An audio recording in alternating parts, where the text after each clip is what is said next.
Recognizing by the early 20th century that women would require a college education in the future, the Sisters of Mercy sought to emulate academies on the East Coast, which were transitioning into four-year colleges.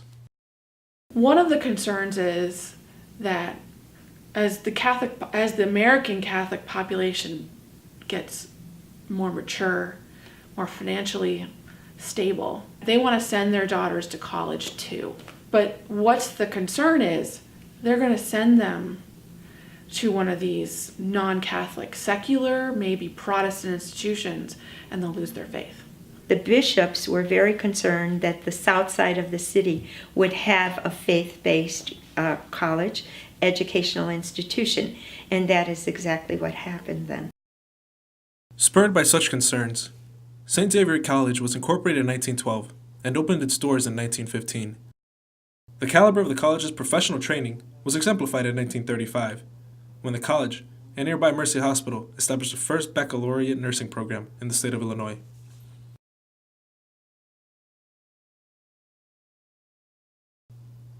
Yet the college soon faced new challenges. In particular, the arrival of hundreds of thousands of African Americans from the South into Chicago during World War I and later World War II changed the city's demography. The new black migrants settled on the city's south side, where they were forced to remain by the unwillingness of Chicago's whites to integrate. In the meantime, the enrollment of both the academy and the college declined.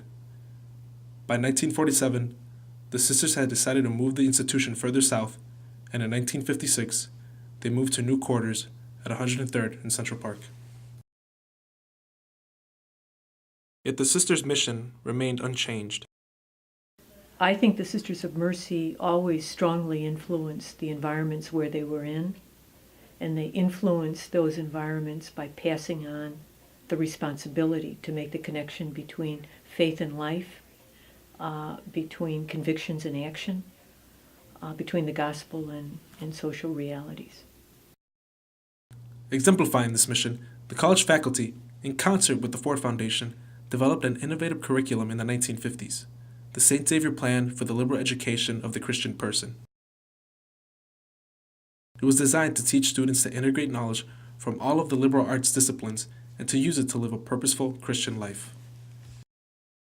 But broader changes in the Catholic Church also profoundly changed the college, most notably the convening of the Second Vatican Council in 1962. Within 3 years, the council had opened some church ministries to the laity, and the consequences of that decision would radically reshape the college. All of a sudden, there was a greater awareness that it didn't just have to be priests and nuns. And I think that was a huge revelation, first of all, to those priests and nuns. One immediate consequence was the dramatic growth of lay faculty at the college. Another was the organization of the John the 23rd Symposium at the college in 1966.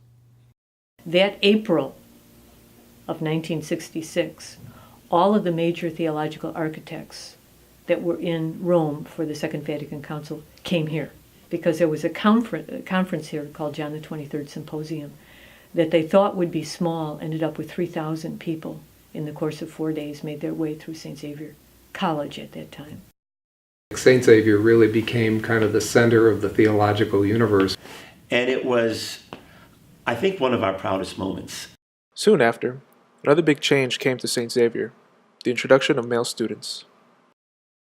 St. Xavier went coeducational, I think, in the 69-70 academic year, because my recollection is the first year I was here was all female, and I remember very tall men, because the first men who came were recruited for basketball, for sport.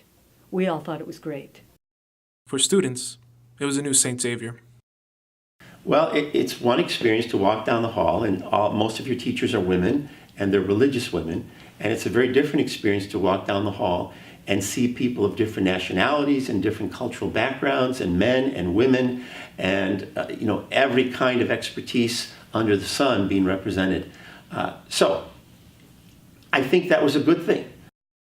By the 1980s, St. Xavier College was at the cusp of becoming a university.